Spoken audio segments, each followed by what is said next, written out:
Hi there, I'm Mara Pino, and I'll be presenting with Kira Lowell and Rachel Juni. Today, we're going to be discussing nonverbal communication and performing some common nonverbal communication errors that occur during the interview process. Nonverbal communication plays such a significant role in how individuals act on a day-to-day basis.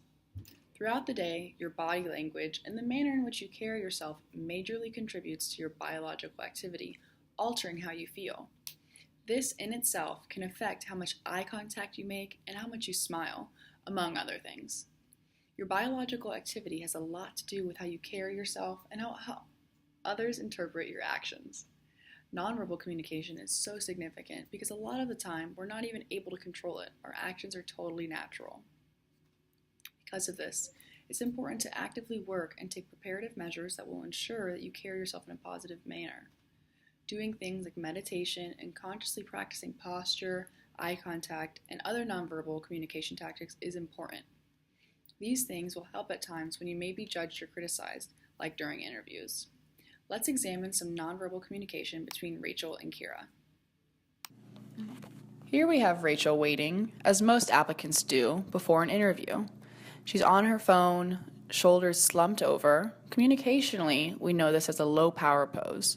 She goes on to cross her legs, even going as far as leaning forward to be completely consumed by her phone. Now let's follow her into her interview. So Rachel, why do you think you'd be a good fit for this position? Well, I've worked somewhere similar for a couple of years, and so I think I've developed really good leadership skills, and I also have a lot of skills that fit what this company is looking for. In this example, Rachel positioned herself in a way that made herself seem smaller and projected low power. In a study done by Cuddy, Wilmoth, and Carney in 2012, interviewees were instructed to maintain either a low or a high power pose for 7 minutes before beginning to be interviewed. Those with high power poses performed better than those with low power poses. A previous study done by Carey, Cuddy, and Yap in 2010 found that in higher power poses, participants experienced elevated testosterone and decreased cortisol, which is the typical hormone profile of dominant individuals. The opposite was observed in participants in low power poses. Testosterone is a steroid hormone produced by the adrenal medulla in both men and women. It reflects and reinforces dominance, for example, rising after a win and decreasing after defeat. By reinforcing dominance, testosterone levels are linked to adaptive responses to challenges. Cortisol is a steroid hormone released by the adrenal medulla that is closely linked to stress. Although a rise in cortisol is beneficial as an adaptive response to stressors, such as the presence of a predator or an upcoming exam, chronically it is associated with negative health consequences. Cortisol is also linked to power in that power holders show lower basal cortisol levels and lower cortisol reactivity, and cortisol drops when power is acquired. Now let's see what happens when we put Rachel in a high power pose. Rachel, are you nervous for your interview? Try sitting like this. It's really going to help your confidence. Just take a few deep breaths.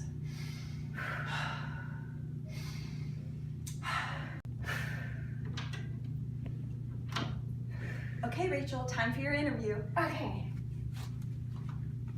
So Rachel, why do you think you'd be a good fit for this position?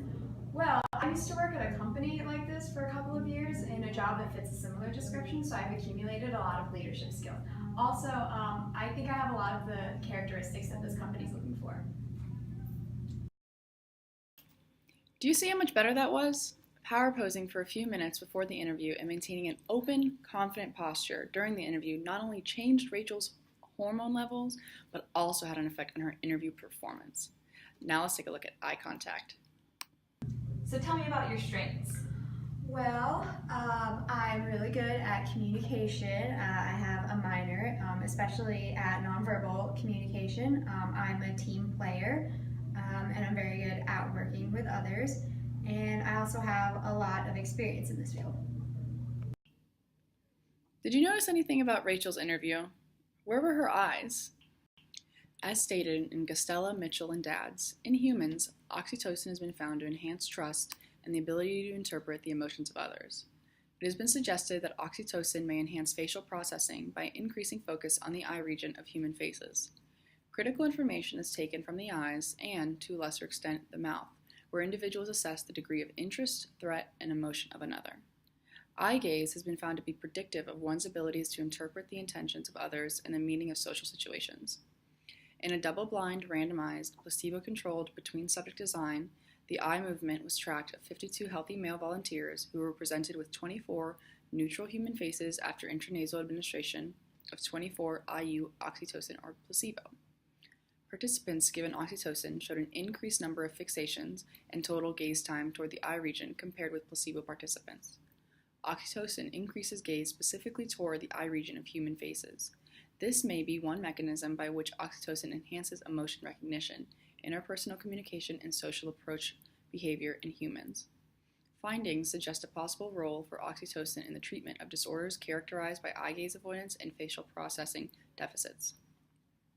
In a separate study conducted by Young, Beer, and Beer, 1979, 38 judges, 10 of whom were nonverbal judges, evaluated a group of female interviewees. They found that the women exhibiting more eye contact were significantly more likely to receive deserve the job ratings. Now, let's take a look at what happens when Rachel makes more eye contact. So tell me about your strengths. Well, I'm very good at communication, specifically nonverbal skills. I've studied it a lot. I'm a team player. I work well with others, and I have a lot of skills that would be useful to this company, such as working in Microsoft Word, knowing many languages. Did you notice the before and after of Rachel's eye contact? Did you see how much more engaging she was when she was being interviewed? She's definitely more likely to be hired that way. We have demonstrated the effects of power posing and eye contact on interview performance and evaluation. But there are other aspects of nonverbal communication that also make a difference. A study by Washburn and Haskell, 1973, looked at how enthusiasm can shape the perceptions of an observer on interviewers and applicants. Enthusiasm was operationalized to mean use of smiling, eye contact, and hand gestures. They found that the applicants interviewed by high enthusiasm interviewers fared better than those with low enthusiasm interviewers. In addition, both applicants and interviewers in the high enthusiasm condition were rated more favorably by the observers. This effect is likely caused by increased oxytocin due to the increased amount of smiling and eye contact. We hope you've been able to learn a little bit about nonverbal communication. Hopefully, you'll be walking away with a few tips and tricks for your future interviews.